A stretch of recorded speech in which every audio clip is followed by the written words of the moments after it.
Somos Clínica Incor y tenemos aquí charlas anuales. Usualmente tenemos residencia en cardiología, en terapia intensiva, en medicina interna y nefrología. Y con nuestros residentes siempre se hizo una serie de conferencias de actualización en las diferentes áreas. Estamos retomando después de la pandemia con todas las presentaciones internacionales y estamos retomando las presentaciones internacionales en las que invitamos, estoy así porque está saliendo un procedimiento, disculpas. En este caso nos corresponde a cardiología la presentación e invitamos aquí al doctor Diego Egas.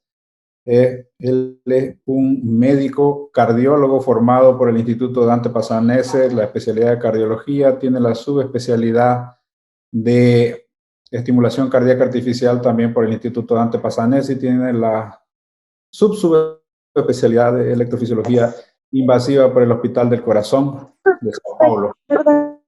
El doctor Diego hizo un fellow en España con el equipo del doctor Brugada y tiene la honra también, y para todos en el equipo siempre fue, un equipo, en el equipo de Quito tuvo las notas más altas de la facultad y él actualmente está trabajando en el Hospital Metropolitano en Quito, Ecuador, y se desempeña con amplios avances en su área y el impulso que llevó a esa ciudad y a ese país con las nuevas técnicas de estimulación desde Brasil y de todo lo que pudo adquirir conocimiento en el resto del mundo.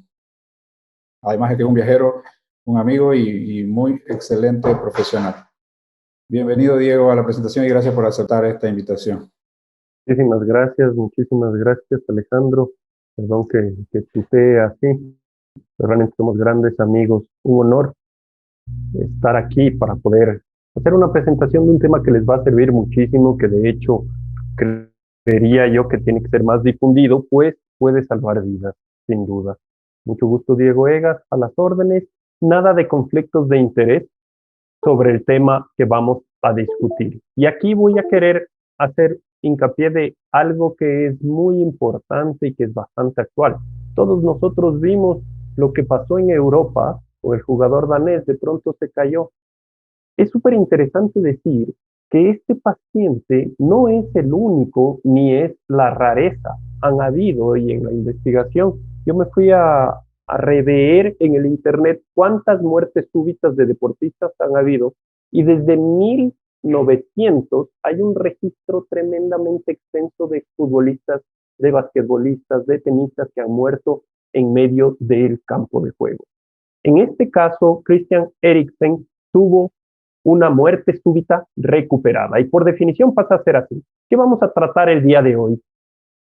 Vamos primero a hablar un poco de conceptos sobre esto, definición, epidemiología, sobre el tema de muerte súbita en corazón estructuralmente anormal, muerte súbita en corazón estructuralmente normal y finalmente un tratamiento específico que viene a ser indicaciones de prevención primaria y secundaria.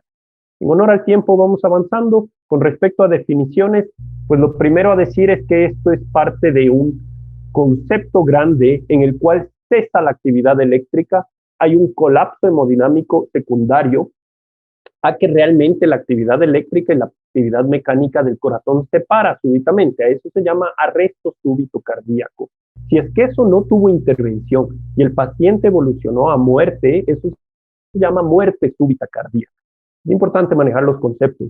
Y muerte súbita abortada es si es que tuvo parada cardíaca, estaba llegando a muerte y estaba en el proceso de llegar a muerte con la fibrilación o taquicardia ventricular y de pronto hubo una intervención con desfibrilación, con reanimación cardiovascular que revirtió la muerte súbita. Es una muerte súbita cardíaca abortada. Y síncope, ese concepto también es súper importante. Bueno, esa es la pérdida súbita de conciencia de corta duración con recuperación espontánea y rápida. Quiere decir, los periodos de síncope no son extensos. De allí que se diferencian de todos estos conceptos que revisamos el día de hoy. Eventos presenciados solo en 2/3 de los casos, y eso complica un poco a veces la definición, porque no sabemos si fue la una o fue la otra o demás. Y a veces es difícil definir si es que fue un problema mecánico o fue un problema de ritmo, porque realmente no todos los pacientes van a estar con monitorización y no todos llegan al punto en el cual uno le puede poner un desfibrilador automático que registre el ritmo si es que fue un ritmo de parada cardíaca. Con respecto a epidemiología, saber que las muertes súbitas cardíacas es súper interesante, llegan hasta un 15% de la mortalidad total de los países industrializados. En Estados Unidos, en el 99, es el último registro que tienen ellos, se registró 450,000 muertes en un solo año y el 63% de ellos eran mayores que 35 años, súper interesante. Desenlaces, pues bueno, o muerte súbita cardíaca o parada cardíaca como tal, arresto cardíaco, tienen muy pobres desenlaces. Quiere decir, la grande mayoría fallece. ¿Y por qué? Porque conforme pasa cada minuto, la mortalidad del paciente aumenta en un 10%. O sea, a los 10 minutos la totalidad de los pacientes van a estar muertos. Epidemiología, pues hay que ver que la grande mayoría se relaciona a enfermedad estructural y si es que yo tengo una enfermedad cardiopatía, cualquiera de ellas previa, yo tengo de 6 a 10 veces más probabilidad de tener enfermedad. También hay una relación con enfermedad coronaria. Tener angina de pecho, tener síndrome coronario ya me predispone a tener una parada cardíaca. Y fíjense que la muerte cardíaca está en un 60% de los cardiópatas. Quiere decir, si yo tengo una enfermedad cardíaca, es muy probable que me muera de muerte súbita cardíaca. Relación hombre-mujer, como ustedes ven en el gráfico aquí, pues es más frecuente en el hombre que en las mujeres, tanto en enfermedad estructural como no estructural. Y conforme avanza la edad también, o sea, los hombres a aumento de edad y por el mismo sexo tienen mayor predisposición que todas ellas mujeres. Aquí voy a hacer un hincapié en que las causas cardíacas se van a tener que dividir en isquémicas, no isquémicas, y dentro de la manera global se puede desarrollar también una clasificación de estructural y no estructural. Fíjense que en no estructural, a veces no tenemos una causa, hay algo que siempre nos olvidamos, porque generalmente siempre pensamos que muerte súbita cardíaca es solo dada por taquicardia. Sin embargo, hasta un 20% de los casos se dan por bloqueos auriculoventriculares completos en los cuales no hay escape, porque suelen ser infraicianos, no hay un buen ritmo de escape ventricular y el paciente hace una muerte súbita por bradicardia. Interesante también porque hay que considerar. ¿Qué es lo que sucede? En un paciente que ya tiene predisposición, sea por su enfermedad de base, o sea porque tiene por allí algo oculto como una canalopatía, una displasia ritmogénica, si yo le doy los gatillos a ese corazón con predisposición, pues de pronto empieza a tener más problemas. Por ejemplo, los gatillos puede ser una enfermedad isquémica o puede ser por un disturbio hidroelectrolítico o de pronto vino efecto proarrítmico de fármacos. Sí, los antiarrítmicos pueden ser proarrítmicos. Con toda razón puede complicar a un paciente que ya venga con una predisposición o a veces es simplemente problema del sistema autonómico. Esas sobrecargas adrenérgicas de la insuficiencia cardíaca, de la misma coronariopatía, del sedentarismo, de la diabetes, esas sobrecargas adrenérgicas, adrenalina en exceso, pueden llevar a paradas cardíacas. Pero la idea es predecir, y desde hace algún tiempo para acá se viene ensayando en cómo predecir quién se va a morir. Y tanto los pacientes con enfermedad isquémica, no isquémica, cardiopatía estructural y no estructural, se ha visto que se pueden predecir si van a morir o no, basados en el hecho de si tienen o no alguna alteración en la resonancia cardíaca. Fíjense aquí la sobrevida libre de eventos de pacientes que no tienen realce cardíaco, realce tardío por resonancia, pues es bastante alta. Aquellos que tienen con cardiopatía estructural y no cardiopatía estructural realce tardío, ellos son los que fallecen. Entonces, todo ha ido dirigido ahora a los estudios de resonancia y a la indicación guiada por resonancia. Se espera que también van a cambiar mucho las indicaciones futuras de estimulación cardíaca o devices o desfibriladores basados en lo que es resonancia cardíaca. Fíjense la sobrevida de eventos libre, de eventos en los pacientes que tienen desfibrilador. Con eso, a esa manera bien global, bien gruesa, un poco la definición y un poco el problema. Planteado el problema, vamos a indagar un poco en cada uno de las patologías que tiene el corazón estructuralmente dañado, el corazón estructuralmente normal. En el dañado no es tanto de sorprenderse si es que tenemos causas estructurales como por ejemplo enfermedad coronaria. Hasta un 70% de las personas podrían tener muerte súbita por causa coronaria. 50% de ellos debutan con síndrome coronario. O sea, yo podría tener una enfermedad coronaria silente, la famosa síndrome coronario crónico, que empieza a hacer angina y de pronto hace una muerte súbita. ¿Cuántos de los fallecidos sin explicación tienen esto? La enfermedad estructural aumenta significativamente la probabilidad de tener muerte súbita. Y de todo tipo, no solo la coronariopatía, que está a la cabeza, lógicamente, pero también la insuficiencia cardíaca, la hipertrofia ventricular hipertensiva, la miocarditis, la miocardiopatía hipertrófica y las famosas displasias arritmogénicas, anomalías coronarias y congénitas también. Pues, ¿por qué de eso? Si es que nosotros nos vamos a ver qué es lo que sucede en un corazón que está teniendo, sea infarto, sea miocarditis o la misma insuficiencia cardíaca, los miocitos ya no están tan bien organizados en ese principio que nos decían en fisiología, sino que también empiezan a tener ya infiltrados de inflamación.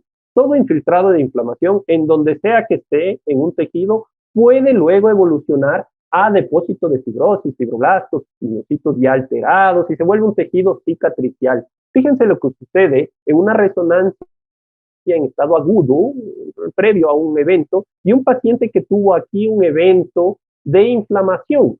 En este caso, la resonancia hasta nos puede decir la etiología, porque generalmente cuando que ustedes ven, este parche de aquí blanco, que es el realce tardío, que me indica un tejido fibrótico, está más hacia el subepicárdico. Generalmente yo sospecho que esto es un patrón no coronariano, o sea, no es por un problema coronario, y bien podría ser una miocarditis o alguna otra etiología.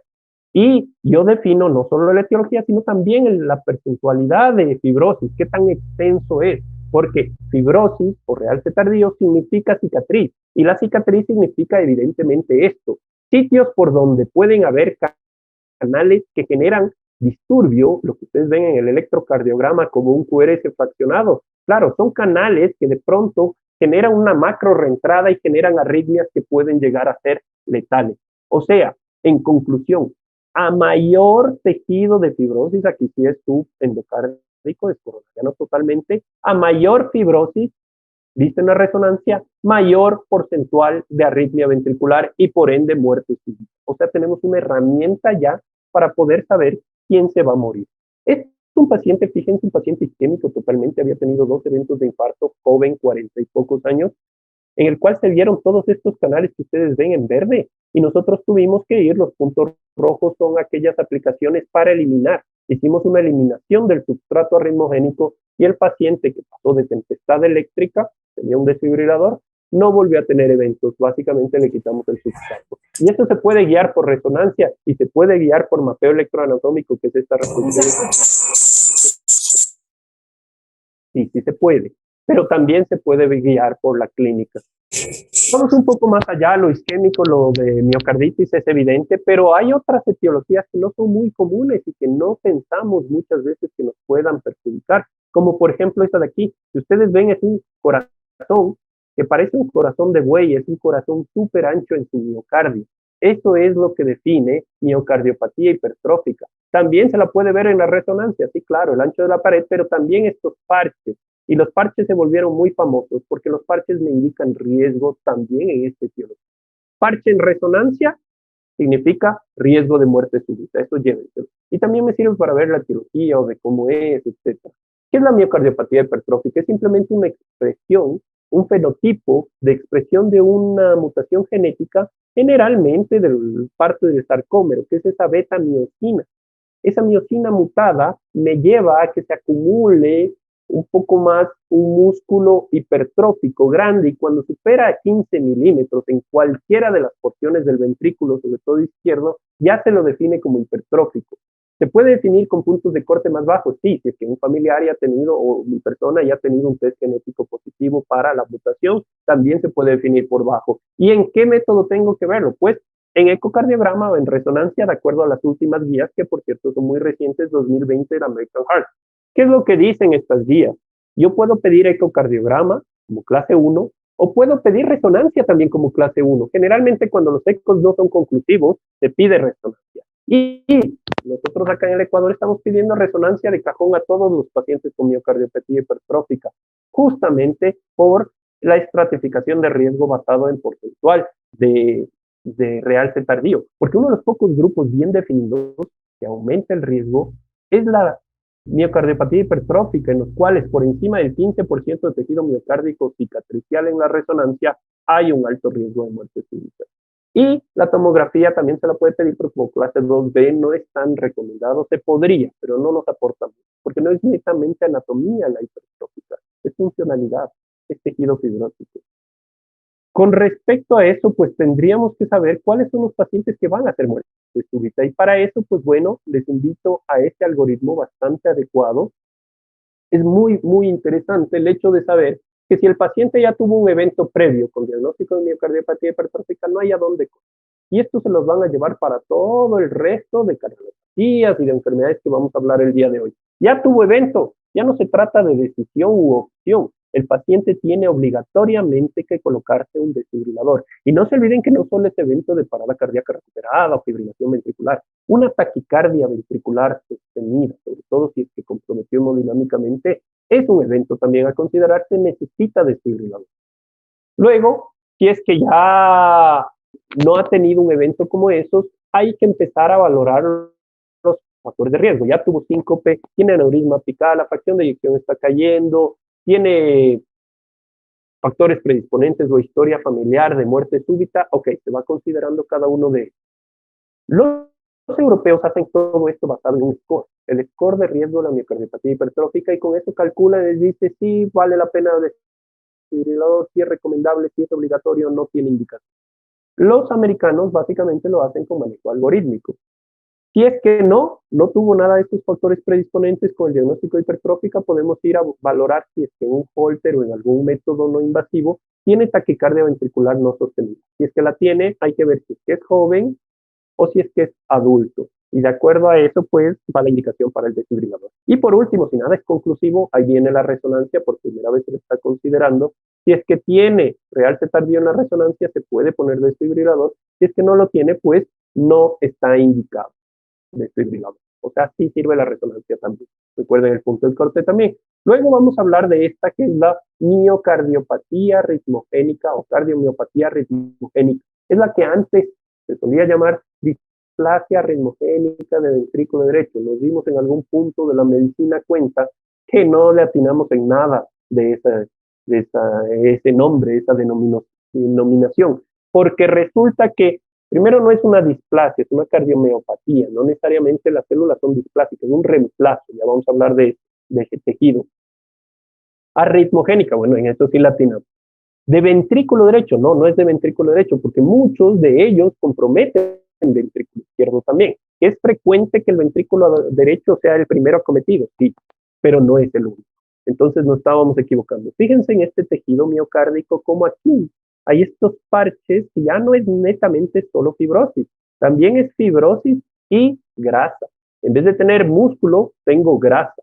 Y eso es lo que se ve aquí en esta pieza anatómica. Fíjense, igual que el tejido epicárdico de grasa, que la grasa epicárdica, aquí también en vez de músculo tengo grasa. Y esa grasa me genera, como ustedes ven acá en la pieza de histopatología, me genera cierto tejido cicatricial metido en el músculo, y de nuevo, lo que les decía en el infarto, mecanismo de macro reentrada, canales, y puede generar arritmias. Y siempre que ustedes vean un QRS fraccionado, sospechen de que algo hay allí.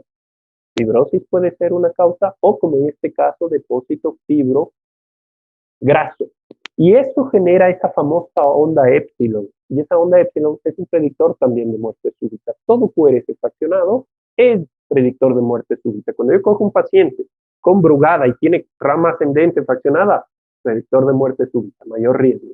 Tengo un paciente con miocardiopatía dilatada y su QRS es muy fraccionado, predictor de muerte súbita por electro, igual en un isquemio. Entonces, un signo bastante importante a considerar. La cardiomiopatía ritmogénica, pues es una enfermedad estructural como tal, no es solo genético. Predispone a que se reemplace el tejido miocárdico, o sea, el músculo, por grasa o por fibrosis, y por ende eso genera arritmias. Es un riesgo porque hay que estratificar. Haciendo screening familiar, esto es algo bastante endémico de la zona de la Sicilia, de Italia, y pues se ha expandido con toda la globalización. Hay que retirar la actividad física, y aquí, si es que el diagnóstico de este jugador danés es miocardiopatía ritmogénica, la indicación es que se retire. Si es que es miocardiopatía hipertrófica, posiblemente con un desfibrilador hasta podría seguir jugando. Y ahí vienen un poco las probabilidades. Dentro de la muerte súbita de las atletas, a la cabeza va a estar displasia ritmogénica, perdón, miocardiopatía hipertrófica, ganando por mucho, luego viene displasia ritmogénica en un segundo puesto, y luego vienen las otras enfermedades que nosotros vamos a mencionar el día de hoy. Pero la más frecuente es miocardiopatía hipertrófica. Y fíjense que miocardiopatía hipertrófica es muy sencillo diagnosticar. Un electro ya nos orienta. Pero cualquier examen de imagen, eco, resonancia, tomo, ya nos puede dar diagnóstico. Quiere decir que tal vez nos estamos quedando un poco en el screening de atletas. Hay que también saber definir en la cardiomiopatía ritmogénica quién va a necesitar desfibrilador y quién no. ¿Quién necesita? Bueno, si ya tuvo muerte súbita abortada, por eso les decía, esto se cumple para todos, no es una opción, es obligatorio, clase 1. Si es que no ha tenido muerte súbita abortada, vamos a ver factores de riesgo. Más de un factor de riesgo se puede considerar como clase 2A, menos o igual a 1, pues se puede considerar como 2B. Y si es que no tiene factores de riesgo, solo hay hallazgo genético, solo predisposición, no tiene indicación de desfibrilador. Este algoritmo es bastante sencillo. Ok, tengo una paciente que tuvo parada cardíaca por miocardiopatía ritmogénica. Sí, ok, desfibrilador, se acabó el algoritmo. No tuvo, voy a ver factores de riesgo. Entre ellos, si ya ha tenido un síncope de causa no conocida, o ya ha tenido actividad eléctrica y arritmogénica en el Holter, más de 1000 eventos de extrasístoles por 24 horas, o si es que está severamente deprimida la función miocárdica, o no se olviden la función miocárdica del ventrículo derecho, o los factores de riesgo familiares como tal. Con eso terminamos lo que es corazón estructuralmente dañado. Vamos al corazón estructuralmente normal, lo cual es un poco más hasta traumático, porque el paciente nunca tuvo enfermedad, siempre se desempeñó bien, siempre jugó bien, hasta estuvo haciendo un buen partido de fútbol en la Eurocopa y de pronto se colapsó. Ok, eso es justamente el reto, el corazón estructuralmente normal. Ustedes le ven, es un paciente totalmente normal y de pronto muerte súbita, arresto cardíaco súbito o muerte súbita, que sería más fatal. Pues la idea es evitarnos llegar a eso. Sí hay cómo predecir. De 10 al 12% de los fallecidos con muerte súbita en corazón normal son menores de 45 años. O sea, ahí entran perfectamente los atletas. ¿Y qué etiologías? Pues la primera a considerarse el síndrome de Brugada, que es una canalopatía, FB idiopática, síndrome de QT largo congénito o adquirido, la TB catecolaminérgica, la muerte súbita familiar de causa desconocida, el Wolff-Parkinson-White y el convulsive cortis, que sería un poquito más predecible. El síndrome de Brugada, no quiero extenderme porque cada uno de estos es una clase entera, pero vamos un poco a indagar. El síndrome de Brugada es súper interesante. Esto es un síndrome de Brugada. Fíjense que nadie de aquí, por lo menos yo, no me atreví a decir de entrada, esto es un Brugada. Pero hay que sospechar, porque no es del todo normal. Si se enfocan en la morfología de B1, B1 de este paciente no es del todo normal. Fíjense que tiene aquí, si bien es cierto, no cumple criterios de Brugada, tiene algo que no es del todo, no me entra a la visualización. Quien no sospecha, no diagnostica. Siempre sospechan de Brugada. E indagan en la historia familiar. Este paciente había tenido un síncope joven, ¿no? 20 y pocos años, que nadie le había dicho el por qué. Este es el electrocardiograma basal en B1, B2, B3. Esto es cuando hicimos flecainida vía oral a los 20 minutos. Fíjense cómo ya cambió bastante. Si es un paciente normal, sin ninguna enfermedad, no tendría por qué cambiar con flecainida. Y fíjense a la flecainida a la hora. Es evidente que tiene una joroba de delfín o aleta de tiburón, como se lo suele llamar. Es un Brugada tipo 1 inducido. ¿Por qué? Porque Brugada es un síndrome que vino de manifestaciones electrocardiográficas que producen arritmias cardíacas. La historia de Brugada es súper interesante. Los hermanos Brugada desde 1986 ya empezaron a describir, empezaron a reconocer que habían familias que tenían miembros que de pronto fallecían y tenían un electrocardiograma que parecía un bloqueo de rama derecha, parecía, pero no cumplía criterio por tiempo. del QRS. Y allí lo describieron. Una edad media en torno a 40 años. Resulta que habían muchos pacientes que venían del Asia que ya tenían esto. De hecho, allá ya se conocía el síndrome que decían Van Gongut o Lai Tai, que eran los hombres de edad en torno a 40 años que se acostaban a dormir y no se levantaban más. Claro, allá les decían que lo que estaba sucediendo es que se les metía el espíritu a los hombres malos. Entonces, ¿qué hacían los hombres? Se vestían de mujer, se pintaban los labios antes de dormirse para espantar a los espíritus, que no se les meta, o los demonios que no les maten durante la noche, igual se seguían muriendo, porque era un problema de mutación del gen SCN5A del brazo corto del cromosoma 3, que codifica canal de sodio. Pero la cosa no quedó por allí. Cuando tenían episodios de fiebre o comían mucho, hipocalemia, etcétera, se desencadenaba un electrocardiograma muy típico. El electrocardiograma de Brugada no es continuo. La rareza es que tengan un tipo 1 continuamente. El electrocardiograma cambia de un momento al otro. De allí los test de inducción. Fíjense, esta es la publicación que hicieron finalmente en 1992, después que le rechazaron 4 veces la publicación. Y luego de eso, pues el síndrome se hizo tan famoso que es una de las principales citas en el campo de arritmia. Pero exponencialmente las citas sobre síndrome de Brugada. Y hoy por hoy nadie duda que es un síndrome como tal. El patrón electrocardiográfico es simplemente ver esa curva de delfín. Si es que al patrón electrocardiográfico yo le sumo la posibilidad de tener síntomas, y entre ellos sea síncope, sea respiración agónica, a considerarse también, es una pregunta que yo le hice directamente al doctor Brugada, porque para mi percepción, palpitaciones deben ser considerados síntomas. Sin embargo, no está descrito como tal. Dolor precordial o síntomas sugerentes de bajo gasto, vasotonías o algún riesgo de muerte súbita. Fíjense lo que antes se clasificaba en 3, tipo 1, tipo 2, tipo 3. El 1 es el diagnóstico, esa joroba de delfín. Lo que les decía, si la rama ascendente es fraccionada, cuidado, mayor riesgo. Está descrito por el doctor Pedro Brugada. Y los otros dos, tipo 2 y tipo 3 que se clasificaba antes, ahora se los clasifica en uno solo. Entonces, tipo 1 se lo llama diagnóstico, tipo 2, que engloba los ex tipo 2 y 3, se llama Brugada no diagnóstico. Cuando yo tengo una alta sospecha de Brugada con electrocardiograma de tipo 2, allí viene la indicación de test farmacológico de inducción. Generalmente se utilizan los fármacos del grupo 1, procainamida, plecainida, achmalina, son los mejores. No utilicen, por favor, no utilicen propafenona, la acción es más prolongada y puede tener un efecto proarrítmico mayor. Tuvimos acá un caso específico de test hecho con eso que nos produjo mucho problema. Fue ese problema de Brugada. Aparentemente en la vía de salida del ventrículo derecho hay un desarrollo, una discordancia entre el subendocardio, o sea, la parte de adentro, y el subepicardio. Los potenciales de acción, la fase de repolarización, la fase 3, está a destiempo, y eso le hace susceptible de que en cualquier momento haya una extrasístole y la extrasístole genere fibrilación ventricular. Ya lo vamos a revisar en la parte QT largo, un poco más a detalle. Y test genético, pues bueno, test genético, si es que tuve la mutación del SCN5A, genial, pero resulta que ahora no es el único gen, hay como 32 o más genes que codifica Brugada, entonces no es del todo adecuado guiarse por el test genético, aparte que es caro, aparte que no es muy disponible, pero sí es útil, no quiero decir que no se deba hacer, es útil para screening familiar, es útil para screening poblacional, pero no es útil para la individualización o tratamiento de cada paciente. Quiere decir, yo tengo electrobrugada, síncope y no tengo test genético positivo, no importa, puede ser que ese gen no estaba mutado y tengo otros que sí. Entonces, mucho cuidado con eso de guiar terapéutica por test genético. ¿Sí?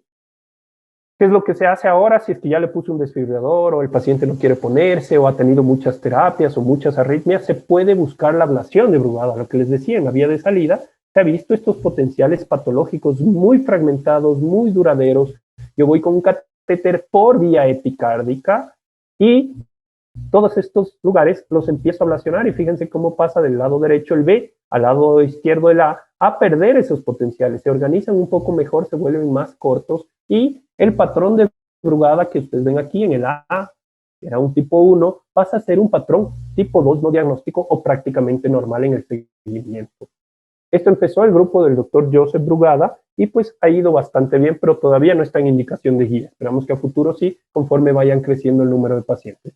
Fíjense las recomendaciones para el tratamiento de Brugada. Eviten los fármacos, los desencadenantes. Hay una página que es brugadadrugs.com en la cual les dice qué fármacos no usar, comidas copiosas, fiebres, etcétera. Eviten los desencadenantes. Si ya tuvo el paciente parada cardíaca, es obligatorio ponerle desfibrilador, lo que se aplica a todos.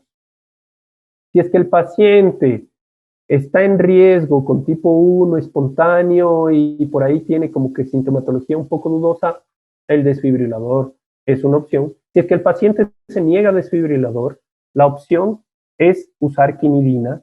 También si es que ha tenido ya implante desfibrilador y tempestades eléctricas, también quinidina es una opción. Y ahora también esto se espera que se modifique también con la ablación de Brugada.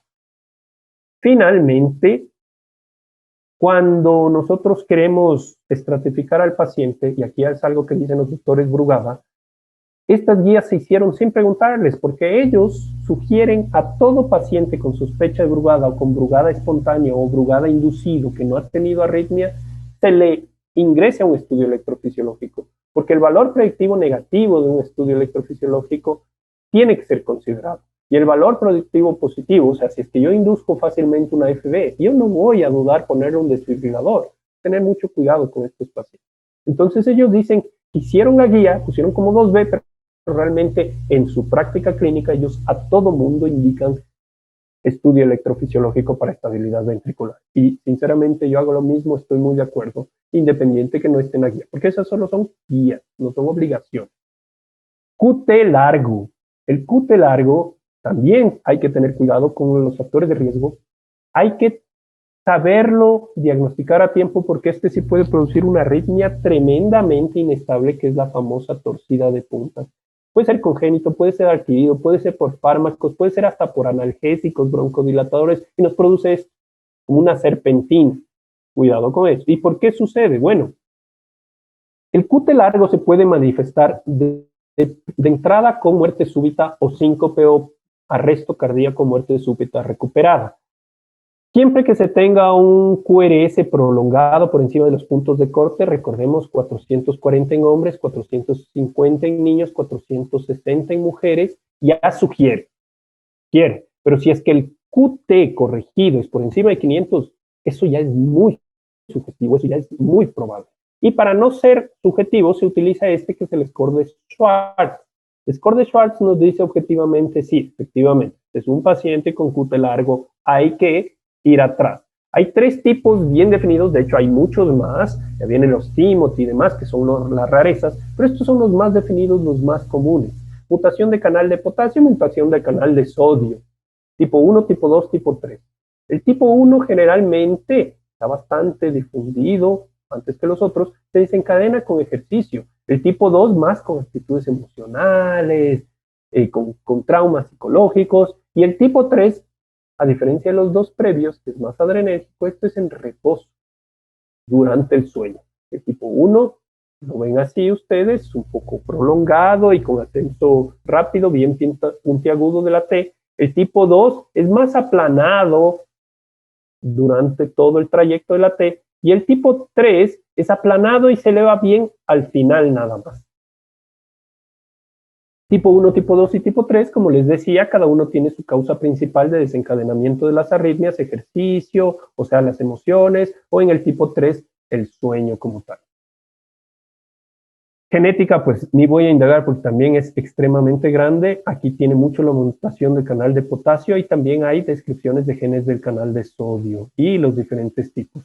¿Por qué esto? Se dispersa la onda T. Fíjense, cuando hay una onda T normal, el periodo refractario es así de corto. Ustedes se acuerdan que en la fase 3 hay periodo refractario relativo y absoluto. Ok, el absoluto nos protege totalmente. El relativo es el susceptible. Ese relativo, conforme yo le prolongo más la onda T, le hago mayor al tiempo relativo. Por tanto, esa dispersión de la onda T me genera que en cualquier momento pueda haber una extrasístole que me cae en ese periodo susceptible, fíjense, y ese periodo susceptible que se genera aquí en esta parte final, pues me hace que aparezcan extrasístoles o cualquier extrasístole me caiga en un periodo en el cual el ventrículo hace esto.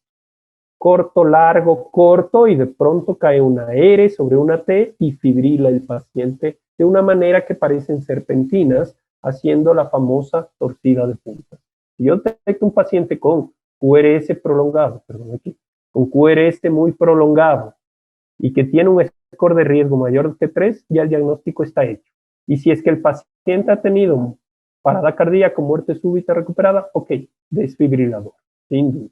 ¿Se puede tratar clínicamente con beta bloqueadores? Sí, está indicado como clase 1B, pero hay que tener mucho cuidado y estratificar bien, porque también aquellos pacientes que no van bien con un beta bloqueador también pueden ser pacientes de riesgo que necesitan desfibrilador. Lo que sí no está indicado aquí, sino estudio electrofisiológico. ¿Sí? Es clase 3.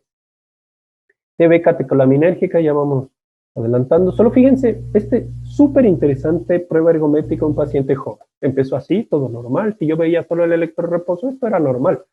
Luego un par de extrasístoles, problema en fase 1, en fase 2 de ejercicio, bueno, solo está cuadrigeminismo, luego solo está en bigeminismo. Esas que aumentan con el ejercicio, cuidado. Y de pronto se aumentó durante el pico de esfuerzo, bigeminismo muy marcado, y luego en el reposo se amortiguó de nuevo y desapareció la arritmia. Es lo que yo siempre les digo a mis pacientes. Para estratificar extrasístoles, la prueba ergométrica es fundamental. Pues yo le pongo a hacer una prueba ergométrica y de pronto en el pico de esfuerzo me fibrila, eso es tremendamente grave. ¿Sí? La TB catecolaminérgica o EB o FB se puede dar como una TB bidireccional. Aparece una taquicardia que punto arriba, punto abajo, y tiene mucha influencia de la adrenalina. Lógicamente el tratamiento es beta bloqueo, y si en los pacientes ya se tiene un alto riesgo, pues se tiene necesariamente también que poner desfibrilador. La mutación aquí es de un gen que se llama de la rianodina, del receptor 2 de la rianodina, que tienen que ver también con el transporte de calcio en el retículo sarcoplasmático y la calsecuestrina. Pero bueno, no vamos a detalles de eso. Tratamiento, evitar deporte y estrés, lógico. Aquí sí, si es que el jugador lo que tenía era una TB catecolaminergia, absolutamente contraindicado deporte, no así con la hipertrofia. Si es que el paciente tiene su problema basado en adrenalina, el tratamiento es beta bloqueadores obligatoriamente. Si el paciente ya tuvo alto riesgo o parada cardíaca, es desfibrilador directamente. Que tampoco se hace. Bueno, la flecainida también es una opción cuando los pacientes no pueden tomar beta bloqueadores, y lo que tampoco se hace es estudio electrofisiológico, clase 3. Una canalopatía súper rara, cúter corto. Yo no he visto cúter corto, sinceramente, en toda mi práctica. Está descrito, es muy rara y está descrito como casos bien puntuales. QT corto, 340 milisegundos o menos, herencia autosómica dominante. Curioso que no sea tan difundido, debe tener cierto grado de penetrancia, porque es autosómica dominante y no es muy frecuente. Y hacen FB en periodos refractarios cortos. El principio es el mismo, hay una zona susceptible, solo que esta vez no para prolongar, sino acortado de la onda T, y eso lo que me hace es, me vuelve más susceptible a ese periodo refractario relativo y genera FB. También mutaciones, sí, de los canales de potasio. Ninguno de estos casos es ultra indispensable tener la genética para ya tratar al paciente, pero sí se sugiere que se haga test genéticos. De igual forma, ya tuvo muerte súbita abortada, clase 1 desfibrilador. Quinidina es una opción, pero como clase 2B, y lo que tampoco se indica es estudio electrofisiológico.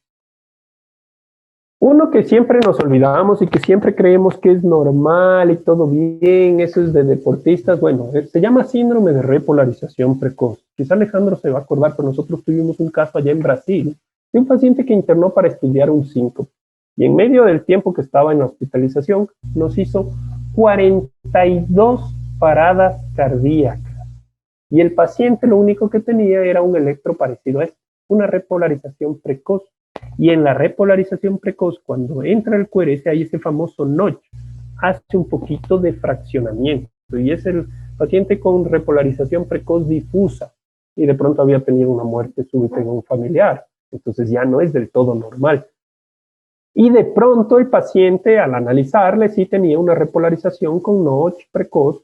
Y cuando fuimos a analizar un poquito retrospectivamente, hay un estudio en la New England ¿Qué nos dice? Que si es que comparamos aquellos electros de los pacientes que tienen repolarización precoz y los que no tienen repolarización precoz, los que no tienen repolarización precoz en seguimiento a largo plazo, hasta de 40 años, se murieron más los que tienen repolarización precoz que los que no. Entonces esa idea de que es benigna, con muchas pinzas. Muchos sí son signos de vagotonía, pero otros son marcadores de muerte súbita.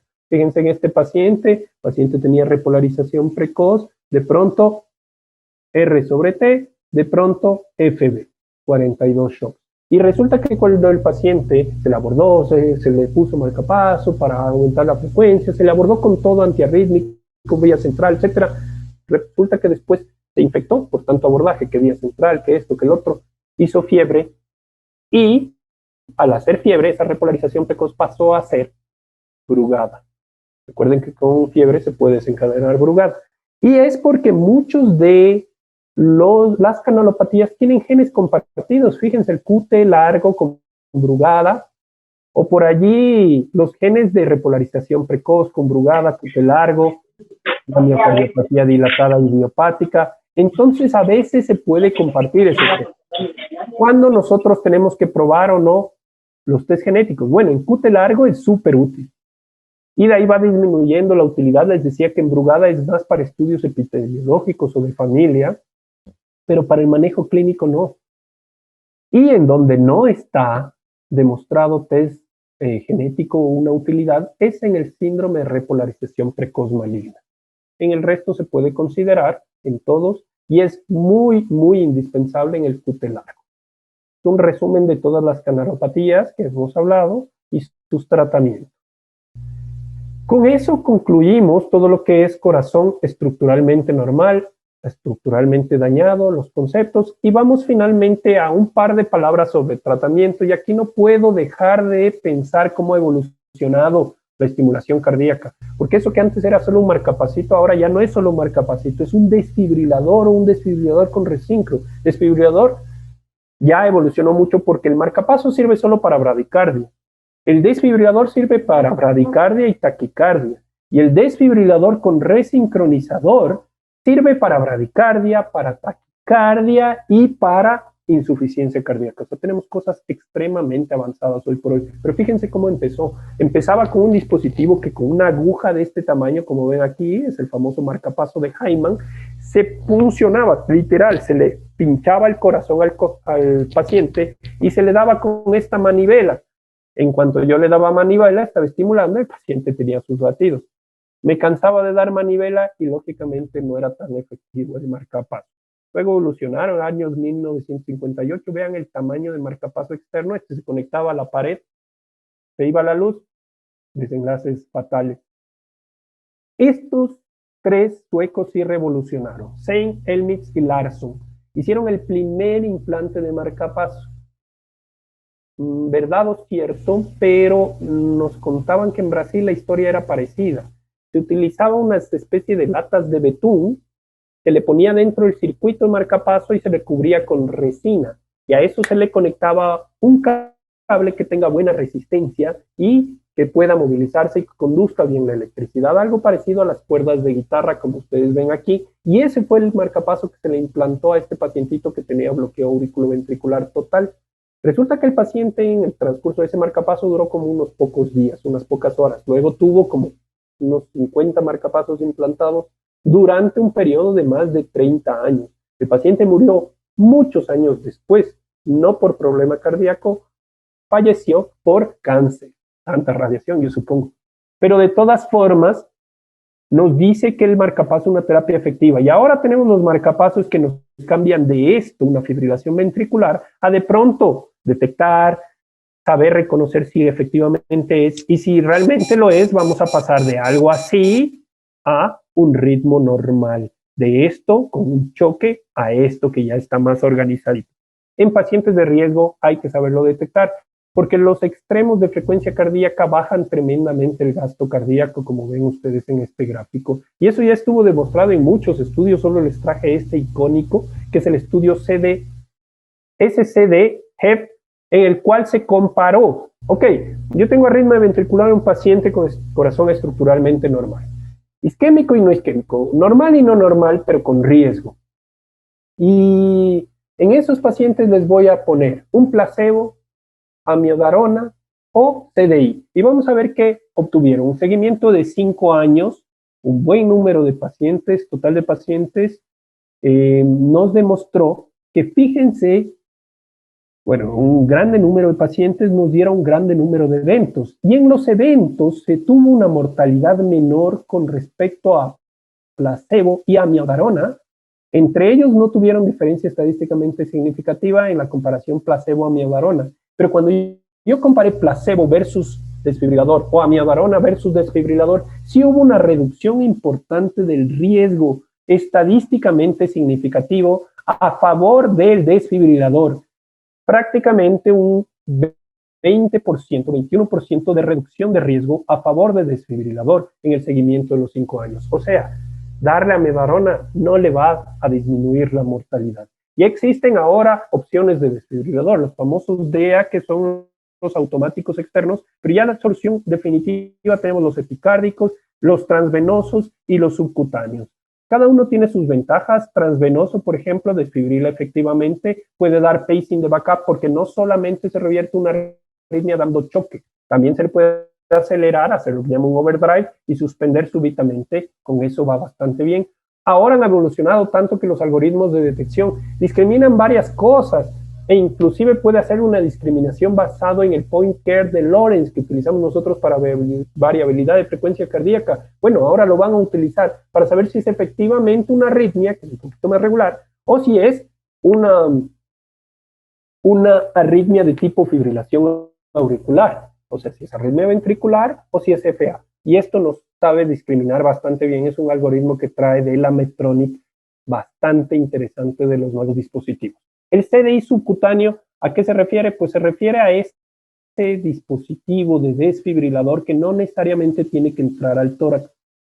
Allí viene su grande beneficio, pues si se infecta uno que está entrando al tórax y está entrando a la vena y al corazón, se lleva la infección al corazón, endocarditis. Es raro, pero puede suceder. Afortunadamente ya tenemos materiales que nos evitan eso. El Tyrex de la Medtronic con el estudio GRAPPED demostró una disminución de 95% de los eventos de infección solo utilizando ese material. Pero bueno, en aquellos que no, podríamos utilizar esto. No ingresa al corazón.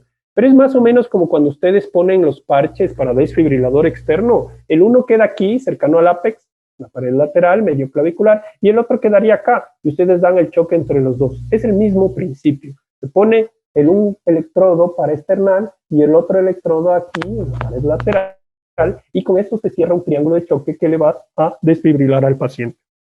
Esto viene en experimentación desde el año 2008, 2009 ya se lanzó la primera generación y hoy por hoy estamos cercanos a la cuarta generación. En el mercado está la tercera generación que ya ha demostrado beneficios en términos de eficacia, en términos de seguridad. Y la cuarta generación viene aumentando porque aparte de todo esto que ustedes ya ven, que es el sistema Emblem de la Boston, también nos trae una posibilidad de pacing. Va a mejorar la batería y también una opción de asociarlo a una especie de dispositivo que es como el Micra, que es un dispositivo intracardíaco que me sirve también para hacer terapia sin choque. O sea, tendría el beneficio que tienen los transvenosos. Y eso está aumentando, estudio de Forles, estudio Pretorian, estudio OnTouch, todos han demostrado beneficios recientemente y también se entra en la indicación cuando son pacientes con alto riesgo de infección, dialíticos, diabéticos no controlados, infecciones de vías urinarias recurrentes, todos estos pacientes van bien. Aquí el procedimiento, pero no les voy a demostrar todo, simplemente se hace una incisión lateral, una incisión bien pequeñita de 1 a 2 centímetros aquí para esternal, se tuneliza a este punto y se tuneliza con la otra herramienta para arriba. Luego se hace un bolsillo intermuscular entre el serrátil y el dorsal ancho. En el Ecuador lo estamos haciendo, la cicatriz queda un poco más grande que el desfibrilador común y estéticamente si se lo hace entre los dos músculos, pues va bastante bien. Si se lo hace solo submuscular, como subcutáneo como tal, queda una protrusión porque el dispositivo es grande. Pero sí, tiene beneficios, pero también tiene que ser individualizado para el paciente, ¿sí? Vamos, y con esto termino, solo quiero que recordemos las indicaciones. De las patologías específicas como Brugada, como QT largo, yo ya se las di, las indicaciones de desfibrilador. Vamos al contexto global.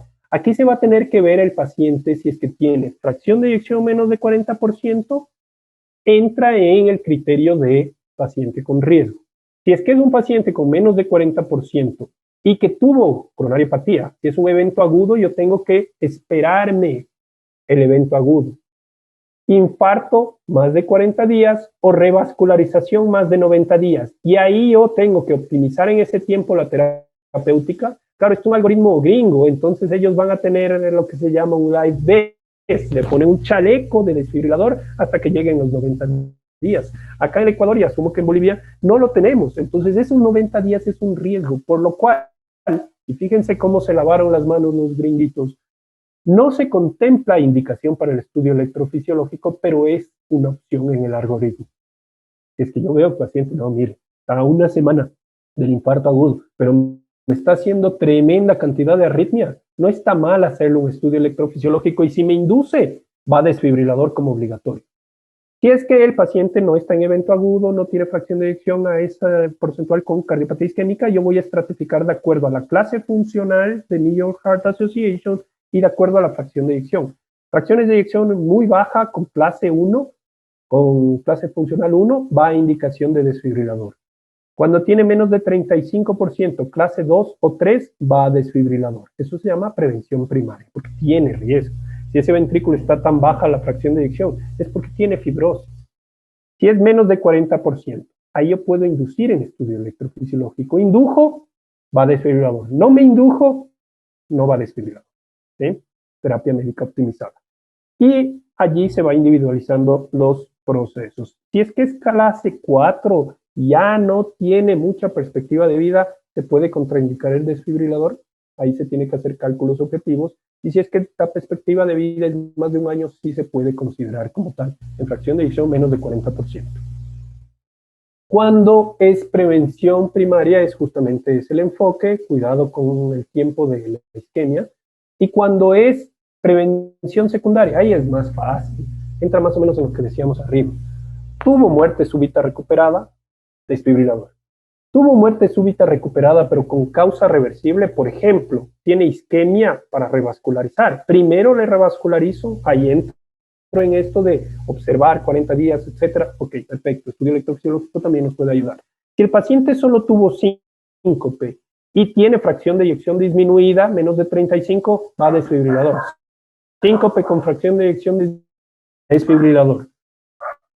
El estudio electrofisiológico, si es que no ha tenido síncope como tal, o si es que ha tenido síncope y fracción de eyección que no cumple el 35%. Está más también estudio electrofisiológico como clase 2A. ¿Es inducible desfibrilador? ¿No es inducible? No desfibrilador. O sea, seamos objetivos en las indicaciones. Cuidado con dejar de estudiar a los síncopes. Síncope con características de arritmogénico sin prodromos en paciente, así sea estructuralmente normal el corazón, puede ser un indicativo de algo.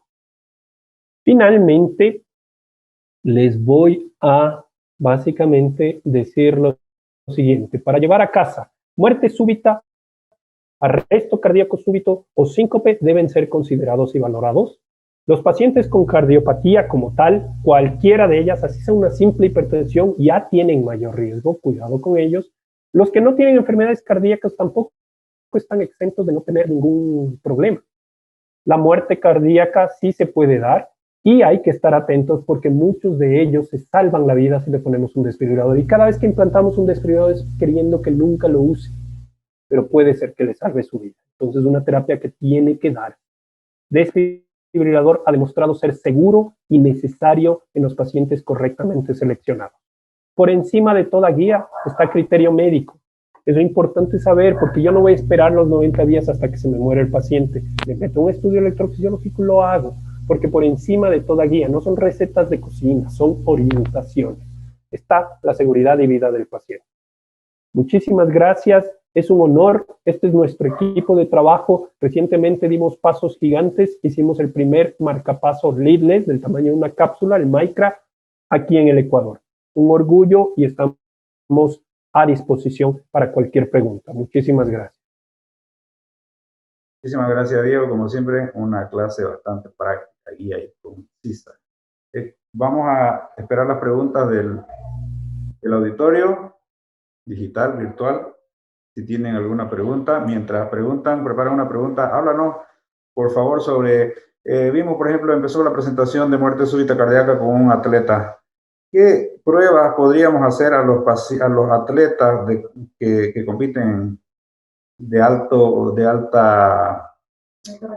rendimiento para prevenir que ocurran este tipo de eventos desafortunados en una situación así? Por favor. Excelente tu pregunta. Realmente esto es bastante discutible y las mismas guías no llegan a una contextualización global, o una unificación global. Las brasileñas dicen una cosa, americanas, europeas, pero bueno, básicamente se llega al acuerdo de que todo paciente, sobre todo aquellos que hacen competición de élite, competición ya como atletas, necesitan un electrocardiograma. Y aquí yo digo una cosa, la valoración de muerte súbita no es solo del deportólogo o del arritmiólogo o del cardiólogo, es multidisciplinario, porque la muerte súbita no es solo por corazón, también hay otros tipos de muerte súbita. Se tiene que hacer un abordaje multidisciplinario. Y si es que hay algún indicio en un electrocardiograma de base, se puede ir más adelante. Hoy por hoy, y con lo sucedido en Europa, se está discutiendo si es que exámenes no invasivos como ecocardiografía podrían ser de utilidad. Porque acabamos de decir que la grande mayoría, más del 70% de las muertes súbitas en deportistas son dadas por miocardiopatía hipertrófica. Y el electrocardiograma es un excelente examen en términos de especificidad. Si yo veo la alteración, la tiene. Pero si es que yo estoy hablando de sensibilidad, yo puedo tener una miocardiopatía hipertrófica y no aparecer evidente en mi electrocardiograma. Entonces es una gran delimitación. Por lo cual es necesario debidamente estar atento de si es que se van a cambiar o no a futuro las guías. Yo diría, en las recomendaciones que estamos ahora planteando para nuestro país, para el Ecuador, con todo lo sucedido, un electrocardiograma para todo mundo, y a partir de cierta edad, que ya empiezan las edades de riesgo, 20, 30 años, el paciente tiene que ser valorado por lo menos una vez por cardiólogo, y si es que hay cualquier indicio, un ecocardiograma no es descabellado como tal. Y exámenes como resonancia y demás, valen la pena hacerlos cuando han habido eventos. Por ejemplo, nuestro querido Eriksen no se salva de una resonancia cardíaca. Y en probabilidades, ¿qué tenía él? Muy probablemente miocardiopatía hipertrófica, que se le pone un desfibrilador, y hay muchos jugadores o atletas jugando, continuando en su deporte con el desfibrilador y miocardiopatía hipertrófica. No así con una TB catecolaminérgica, no así con una cardiomiopatía ritmogénica, la cual sí contraindicaría como tal, porque son desencadenados. O los QT largo tipo 1, por ejemplo, son desencadenados por el ejercicio, ellos están totalmente contraindicados. Entonces sí, electro para todos, eco en algunos casos, resonancia para aquellos que ya tuvieron eventos. Excelente. Solo para puntualizar, porque tenemos residentes, eso lo que recomienda el doctor Egas en caso de los pacientes que tengan este tipo de sospechas. Sin embargo, como regla general, en todas las ligas deportivas de alta competición siempre se recomiendan exámenes de participación deportiva, que son un ámbito más disperso, que incluyen hasta pruebas de esfuerzo y otros exámenes en este tipo de competiciones. Pero sí, entre ellos, como menciona, no incluye el electrocardiograma, que sí podría ser una opción cuando uno tiene una línea de investigación más precisa con el electrocardiograma, como menciona, y su alteración. Correcto. Así. Y algo de lo que dijiste, Alejandro, solo complementándote un poquito. Sí, es demasiado importante esto, porque a veces pensamos que el enfoque de la prueba ergométrica en deportistas es solo ver capacidad funcional. Y no, para nada. Ustedes vieron ahí una prueba ergométrica que yo les puse a un paciente que desencadenó TB catecolaminérgica. Detecta pacientes en riesgo. Si por ahí tenía una extrasístole, el paciente, la extrasístole como tal no define riesgo. Pero si es que esa extrasístole aumenta el ejercicio, cuidado, podría ser de riesgo como tal. Entonces, todo eso se basa en la prueba ergométrica. La prueba ergométrica es una prueba tremendamente completa. Si el electrocardiograma ya lo es, el electro de ejercicio muchísimo más. Excelente. Otra pregunta. Tenemos aquí otros residentes para hacer más preguntas. Buenas tardes. Una consulta. ¿Qué experiencia tiene sobre la acción de embrugada? Perdón. Bueno, acá en el Ecuador se han hecho muy pocos casos. casos puntuales 2 o 3. Nosotros tenemos programado para este mes hacer otro, un paciente que tiene un desfibrilador ya con 32 shocks. Entonces, antes de esperar que se acabe la batería y estarle reemplazando a cada momento, se va a hacer test de flecainida y ahí mismo la ablación. Aparte de eso, acá no tenemos disponibilidad de la quinidina, lo cual nos indica mucho más la ablación que el uso de quinidina. A nivel mundial se está haciendo bastante. Yo tuve la oportunidad de ver ablación de Brugada epicárdica en Bélgica con el grupo del doctor Pedro, pero ellos lo que hacían también es con toracoscopía, o sea, ni siquiera tenían que hacer la punción y demás, simplemente entraban y allí veían exactamente todo. La ventaja de hacer con toracoscopía es que ustedes saben exactamente dónde están las coronarias y no se las van a llevar. Nosotros lo que hacemos es inyección de coronarias para evitar irnos a esa región con el catéter porque bien podríamos producir un infarto. Tiene muy buenos desenlaces. El doctor Joseph publicó, la primera publicación de esto fue Joseph Brugada con Pedro Papone, 18 pacientes de los cuales la sobrevida de libre de eventos fue bastante buena. Lo que le quitan es el patrón de Brugada y le quitan el riesgo de arritmia, disminuye significativamente. En vez de tener 32 shocks que me haga uno, yo soy feliz de la vida. Excelente. Gracias. Otra pregunta. Bueno, buenas tardes. ¿Cómo le va? Muchas gracias primero por la disertación. Y bueno, una pregunta que viene también sobre el tema de lo que es la cardiología del deporte. Por ejemplo, si la utilidad o cómo se lo hace lo que son los cálculos de la variabilidad de la frecuencia cardíaca y de la turbulencia, y si eso se puede hacer también, por ejemplo, con las pruebas ergométricas como predictores de arritmias ventriculares. Muy bueno, excelente su pregunta. A ver, existen predictores de muerte súbita, por honor al tiempo no se los puse en la presentación, basados iniciaron en Holter, y luego vino la electrocardiografía de alta resolución. ¿Cuál es el principio? Justamente lo que usted ve, las turbulencias de la parte final del QRS, eso que se llaman postpotenciales tardíos, que si yo le pongo varios QRS uno por encima del otro, y la turbulencia es muy manifiesta, significa que hay un poco más de dispersión en la refractariedad del ventrículo en esa fase terminal, la fase 3. Justamente lo que yo les decía del periodo refractario relativo. Esa es la parte más peligrosa, porque cualquier extrasístole en ese periodo, si es muy prolongado ese periodo, es muy amplio y es muy duradero, que son los potenciales tardíos patológicos, me podría generar arritmia ventricular. Esto de la variabilidad de la frecuencia cardíaca también es importante, porque yo también se los dije aquí. Uno de los gatillos es el tonus hiperadrenérgico. El tonus hiperadrenérgico se da por adrenalina elevada. Si yo comparo del Holter o de la prueba ergométrica, o básicamente se dice por lo menos 5 minutos de registro de un buen porcentaje de tomas de muestra de QRS, y yo veo que del uno al otro varía muchísimo, eso significa que por un lado está la adrenalina, pero por el otro lado está el parasimpático, haciéndole variar para abajo, para arriba, por eso varía mucho. Pero si en cambio no varía nada y se queda muy bajo, un valor que se llama desvío estándar del RR o desvío estándar del NN, el famoso SDNN, si se queda muy bajo por debajo de 100, significa que me está jalando solo para el un lado, quien está hipertónico. ¿Quién está hipertónico? La adrenalina. Si está demasiado para abajo del 100, significa un riesgo. Si está de 50 a 100 el SDNN, significa un riesgo moderado de muerte súbita. Si está por debajo de 50, es un riesgo aumentado alto de muerte súbita. Eso lo puedo hacer con Holter o lo puedo hacer con una toma de suficiente número de muestras. Entonces, postpotenciales tardíos, variabilidad de la frecuencia cardíaca o manifestación del tipo de arritmia. No es lo mismo tener una extrasístole aislada que tener una TB polimórfica sostenida en el Holter. O sea, también las asociaciones ya complejas me pueden indicar. ¿Qué no indica aumento de riesgo, por ejemplo, en el Holter o en las pruebas no invasivas? El bifeminismo no me indica nada. El trigeminismo, y es algo que a veces asusta. Eso me indica un poco a carga, pero no me indica de ninguna forma riesgo. Entonces, por eso muchas clasificaciones de Holter se han abandonado. La famosa clasificación de Long se abandonó por eso, porque se veía que no estaba aportando en nada a la clasificación de riesgo. Sí, la variabilidad de frecuencia cardíaca y los postpotenciales tardíos.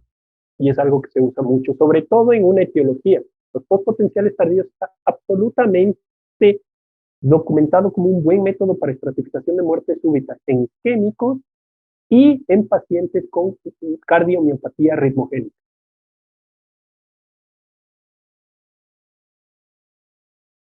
Excelente, Diego. Muy claro. ¿Alguien más que tenga en el auditorio alguna pregunta?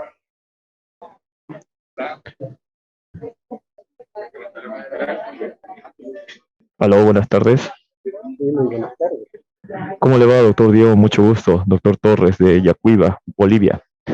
Doctor, quisiera comentar, tengo un casito clínico que se ha suscitado hace una semana y a modo rápido y breve comentarle que es una paciente de sexo femenino de 21 años de edad. Ella era, pero tiene antecedentes deportivos, practicaba natación y voleibol. Hace un año dejó de practicar efectivamente la parte deportiva, pues, ¿no? Y hace una semana sufrió un síncope con otorragia. Además de eso, los familiares me refirieron que prácticamente era como que no respiraba, no había sensación de latidos, ¿no?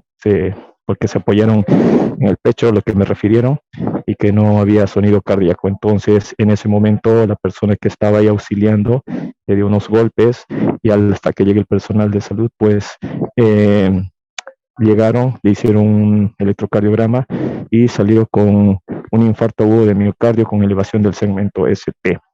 Ahora, mi consulta, doctor, es, en este caso, se ve que mayormente en los deportistas, pues no se presenta, más que todo se ha visto en la parte del fútbol, pero mi pregunta es, estándose en casos de mujeres ahora deportistas, ¿y cuál sería el protocolo, la atención y los controles que debería realizar esta paciente? Muchas gracias, doctor. Bueno, realmente raro tener pacientes jóvenes con coronariopatía, pero créanme que nos impresiona mucho. Nosotros las 2 últimas semanas hemos tenido 2 casos de pacientes tremendamente jóvenes sin factores de riesgo. Es porque ya se nos está yendo de las manos toda la parte metabólica y también porque hay alteraciones morfológicas como anomalías congénitas del origen de las coronarias, etc. Y sí, coronariopatía está directamente relacionado con muerte súbita. Sepan ustedes que la gran mayoría de infartados no se mueren por falla de bomba, se mueren por fibrilación ventricular. Entonces, lo que usted describió, mi doctor, es exactamente lo que sucede. Por suerte, se revirtió. La paciente, por ejemplo, tendría ya indicación de desfibrilador porque es una prevención secundaria como tal.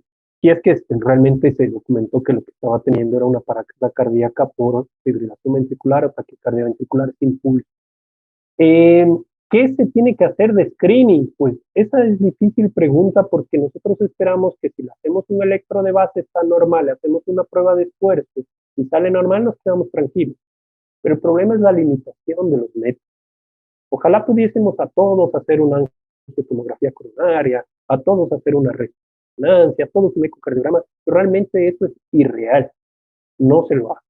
Entonces, que estamos en ese limbo, en esa zona gris, con estos pacientes. Afortunadamente, eso es la rareza. La grande mayoría no cursan con esto.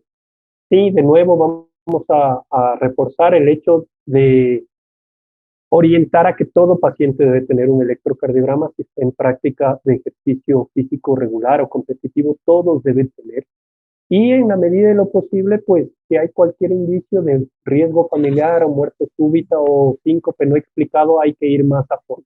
Y ahí sí son bienvenidos métodos más avanzados, como ecocardiografía, ecoestrés con prueba de esfuerzo, resonancia, angiotomografía, score de calcio, todo eso es importante. Muchísimas gracias. Muchas gracias, doctor. Bueno, un gusto con todos.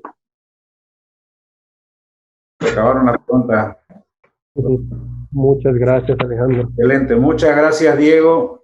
Que tenga un muy buen día. De parte de aquí estamos en la sala con todo el equipo de residentes de cardiología de Clínica INCOR. Todos quedaron bastante esclarecidos en toda duda que habrían tenido. Okay.